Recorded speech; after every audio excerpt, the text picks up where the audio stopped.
Maswerteng umaga po mga ka-STL. Narito na po ang resulta ng STL Bulacan para sa araw na to, first draw.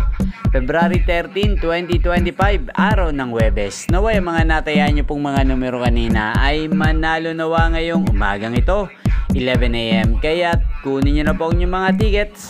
Narito na po ang resulta. Ang mga numerong nanalo sa STL Bulacan ngayong umagang ito, February 13, 2025, 11 AM. First draw result, 13 at 21 in exact order. Sa lahat po ng tumaya kanina sa STL Bulacan para sa first draw ng 13 at 21, congrats po sa inyo, panalo po kayo.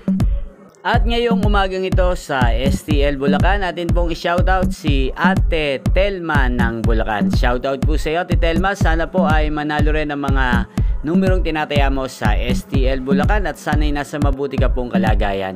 Kaya din po sa lahat po ng mga taga Bulacan dyan, shoutout po sa inyo. Inyo pong napanood ang resulta ng STL Bulacan sa channel na to, Roderick Hernandez TV. Magkita-kita pong muli tayo mamayang alas 4 ng hapon. Thank you for watching.